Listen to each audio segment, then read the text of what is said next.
How do you manage your money as a postgraduate student? With so many expenses to take into account, from rent, food and study materials to nights out with your course mates, this question can feel overwhelming. We've put together a quick 4-minute guide to help you plan out your finances and keep money-related stress to a minimum. The first step to creating your budget is to list all your sources of income. This could include postgraduate loan payments, any bursaries, scholarships or stipends you'll be receiving, and wages from any part-time work you'll be doing during your degree. Divide the total figure over the number of months you'll be studying to work out how much money you'll have each month.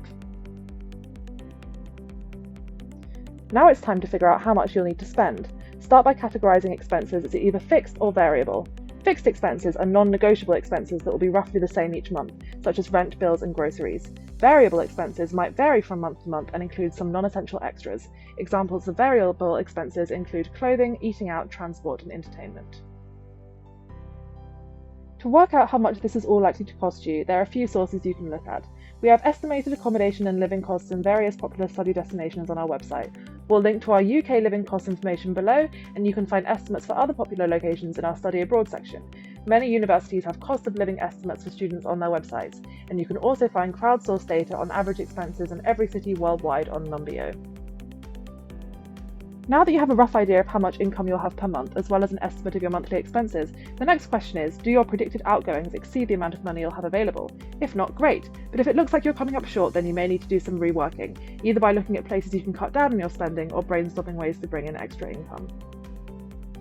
Your fixed expenses are probably going to be non-negotiable, but the variable ones are where you might be able to find some leeway, so start by taking a look at that second column and figuring out what small changes you might be able to make.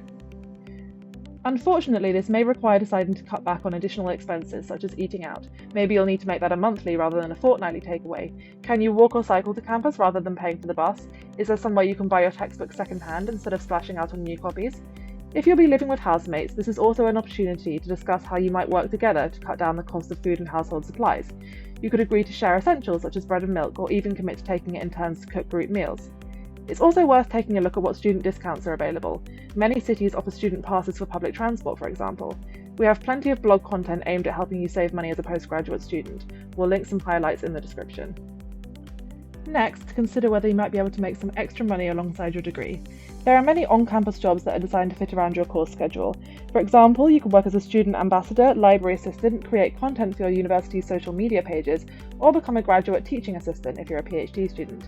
You could consider part-time casual roles off-campus, such as working in restaurants, cafes or supermarkets. An important consideration for off-campus roles is that they may not be as easy to fit around your studies. You should make sure that your manager is aware of your university schedule and that you only commit to a certain number of hours per week. Some students also take on 0-hour contracts so that they can work more during quieter periods and less during exam season or before an important deadline. Hopefully, through a combination of cutting back on non-essential spending and finding extra sources of income, you'll be able to find a monthly budget that fits.